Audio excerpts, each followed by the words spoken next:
Dan Illman, Matt Bernier, it's Haskell Sunday at Monmouth, and we're kicking off the $400,000 guaranteed 50-cent pick four with race number 9, the Grade 3 Matchmaker Stakes, going a mile and an eighth on the turf for fillies and mares. You can play that pick four. You can play this entire card with your new DRF Bets account. Sign up at drf.com/bet and access a $150 sign-up bonus. Here's the field for the Matchmaker. Hey, Chad Brown's got 2 in here. The 2 Dream a While at 2-1. The 7 LEC's World at 5-2. They're coming out of a common race, the Grade 3 Eatontown, the local prep for the Matchmaker. That race was won by Dream a While. She beat 3 of these common foes in that race. I thought she got a great ride from Arad Ortiz. Arad realized there wasn't a lot of pace going on up front. He sent Dream a While, and Dream a While did the rest.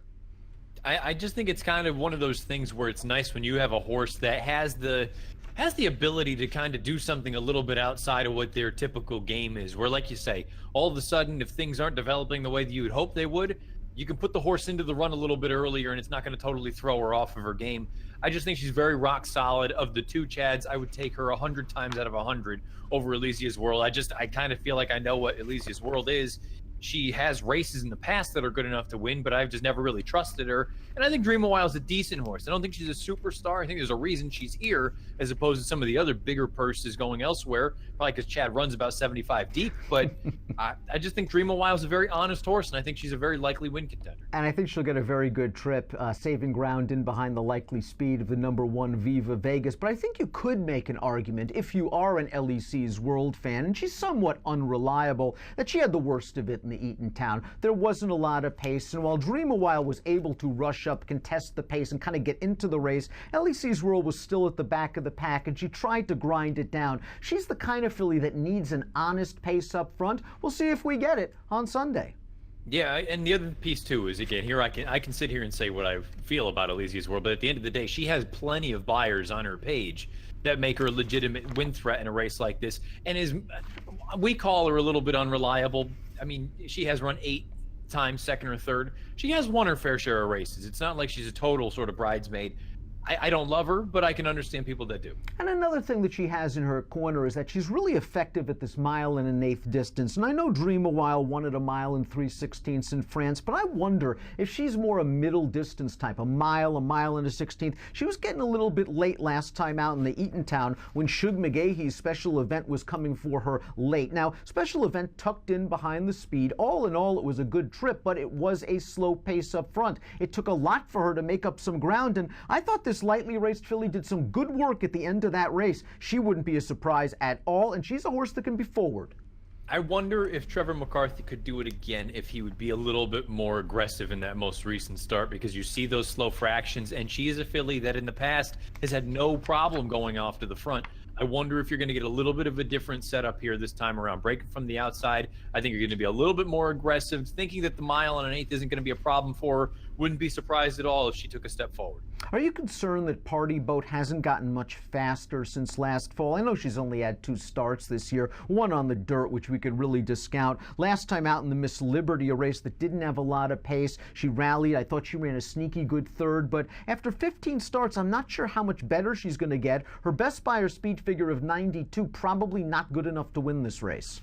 I think another concern that I have with Party Boat is this distance. I'm not totally convinced that really a mile and an eighth is going to be her forte. I think she's a little bit better going slightly shorter, a mile and a 16. Timeform U.S. Pace Projector. Let's throw it up there right now. I mentioned Viva Vegas, the one's going to show some speed, and she is, and she's going to be a nice price in this race. In the Eatontown, she was tracking the pace. She just wasn't good enough behind Dream a While, behind Special Event, behind Elysia's World. And I think it's fair to say that while she'll have the lead in here, if you have a horse like Special Event breathing down your neck early, it could really work against Viva Vegas. I'm just not sure she's good enough to beat this graded bunch.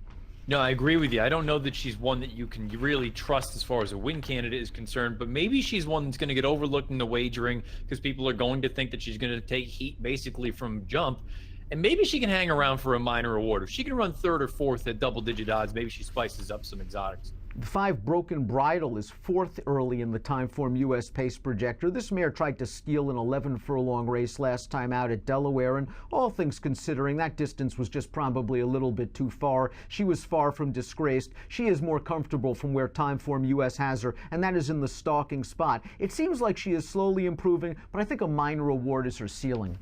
Agreed. I think the shorter distance is going to be to her benefit. But to be honest, it almost feels like the reason she ran as well as she did in that Dick Memorial is simply because they let her go at that longer distance. And, we've always seen horses that are forwardly placed in those long races, they can get a little bit brave out there. Now trying to close with some of probably better talent, I just don't really like the way it sets up. Conte Partiro, a Keeneland grad. Albin Jimenez says the mount 5-1 on the morning line for Wesley Ward. This horse was good enough to ship to Royal Ascot to win a stakes race at 20-1 last year. In her most recent start, the Modesty handicap at Arlington, they were cooking up front and she passed a couple of tired horses late. Those were some good horses though. Daddy's Little Darling is pretty solid, but Conte Partiro's recent buyers, low mid-80s, not good enough.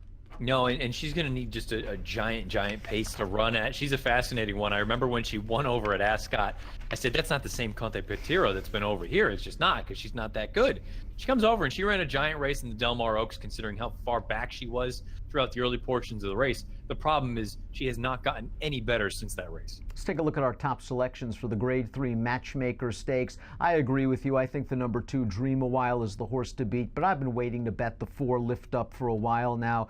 This is a horse that's a perfect 5 for 5 on the turf for trainer Michael Dickinson. She overcame a slow pace to win the Miss Liberty at Monmouth in her most recent start, and I know those horses mostly inferior to the ones that she's going to be facing on Sunday, but the way she kicked home, it looked like she was in a little bit of a box in mid-stretch, and Mario Pino just didn't panic at all. I think he knew what he had underneath him, eased out, and she just ran by those horses, Party Boat Viva Vegas at the end of that race. Now, she was going to run in that Penny Memorial at Parks, but there was a lot of hot weather. They canceled the card. It might have been the best thing because Lift Up was going to be in there against that Graham Motion horse. What's her name again, Matt? Oh, you're putting me on the spot. I know Hawksmoor was supposed to be in there. I don't know the name of the motion. The one that killed me at Saratoga? Hang on. Bear with me. She got snapped at the wire by Chad. Who else? She got snapped at the wire by Chad. Who else? That was me. How can we not remember her name? Anyway, that's who was in that race. I think it was a good idea that they canceled the card. Lift Up was probably in a bit too tough there. I think she has some tactical speed. I think she has some ability. I'm curious to see if she gets the 1 1/8. She's bred for it. She might be 4th choice in this race. I'll go with Lift Up. Give me numbers with Dream a While, and how do you play this $400,000 guaranteed pick 4? Yeah, I'm going to go 2, 4, 8, 7 in here. I kind of feel like Dream a While, she's the most likely winner. She's not that interesting to me, though, especially from a wagering standpoint. I am interested in your horse. I think Lift Up, when we looked at that tape, the way that she finished, considering the fractions were as slow as they were, and she kicked home as powerfully as she did, at least gives me the hope and thought, anyway, that she's going to be able to handle better horses. So maybe I'll play some sort of an exacta right there with those two. I'll also use Special Event to the outside look. Again, Elysia's World, probably me saying all this, it's going to be enough to put her right in the winner's circle, but she's the one that I'm just going to try to beat. Matt, while I always root for you, if Dream a While pips me at the wire, I'll consider you an ultra brat. I'm going to go with Lift Up.